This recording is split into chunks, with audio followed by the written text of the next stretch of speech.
All right, so tell me, what justifies using animals that can't consent to their treatment? Or, like, why do we love one and feast on the other? You said, why can't we use animals? Yeah, So, like, for anything. yeah. Okay. Just because it's simpler, can I go to the food topic? Sure. Okay.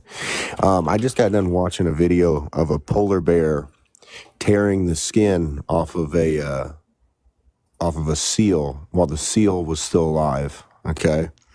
So Yeah. other animals brutally disembowel and drag other animals across vast distances while they're still alive and eat them. Okay. Okay. Does that Did mean that they? you have to then use their moral code for No, no, your no. choices of what's right and wrong? Okay. No, that's not what I was saying. I was just saying, did that other animal consent? Well, no, they're not moral agents. Neither of them Okay. are moral agents. You are So a they, moral agent. You know the constructs of morality. You know what's right and wrong. You know how to weigh things out. Animals don't always have that, or they're not always in the environment to be able to do that because they're in survival mode. okay, so they can't have a moral concept of reality. They can. I just think that they're often in survival mode, which is like kind of fight or flight, right? I got to protect myself. So they're not always going to think, "Oh, I probably shouldn't harm this other animal." They're going to think, "I'm hungry. I need to eat. I'm going to go eat that animal." So can you explain to me in what scenario has an animal ever chosen a moral concept? They've done unfortunately studies on mice where mice have foregone getting a treat to save another mouse they saw in distress. Yeah, but how can you say? Roosters, for example, also they found that when they're alone, they don't caw when there's like a predator flying above them. But if they know that there's other chickens around or another rooster, they will caw. They'll warn the other that there's a predator. So Yeah, that but you shows can't morality. you can't clearly state that that's morality if that could be just instinct Okay, that and doesn't matter though. My animal point behavior. is, it doesn't matter if someone can't reciprocate morality at all. We have humans that can't reciprocate morality or even have logical thought. We still protect them. We don't exploit them. We find that immoral. And I'm saying the animals have the same qualifiers.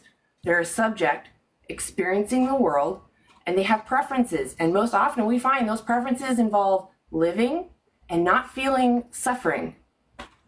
So So when it's you so since we don't need to use them, it would be immoral to cause someone unnecessary suffering just for our pleasure. so when you use an example like humans that can't utilize morality, those would be outliers and exceptions to the rule. Well, right, that's my point though. We have these exceptions, right? Why do we make the exception for them? Because they're a subject experiencing the world. Even though their preferences may seem small to us, they still have them. I disagree. I think that because they're an exception, we help them because the rule is the humans do have a moral construct. What And is human but just a name that we gave ourselves? There's no moral difference between us and animals. We are animals. we are animals, but I'm We're also a just we Christian, just so more I have okay. dominion over Have you all seen? animals. Sure. There's actually a documentary that goes into those specific words like dominion. It means steward in the Bible, actually. So there's a documentary called Christspiracy, and it's not a conspiracy about Jesus. It's a conspiracy about how he lived his life and has it been misconstrued. And I think you would be really interested in this documentary because if I believed in God, I'd be really upset if I'd been this manipulated. What manipulated about what now? So some words have been misinterpreted, and then people take like the word dominion and think I can do whatever I want to this individual, when really the word was like steward, which usually means to take care of, not to use and exploit. Well, in Leviticus, it speaks of which animals you can eat and cannot eat. So by that, it's saying Okay. you can eat animals. In the Garden of Eden, was it not considered the most perfect creation? What? The Garden of Eden, was it not the most perfect creation that God had made? Sure.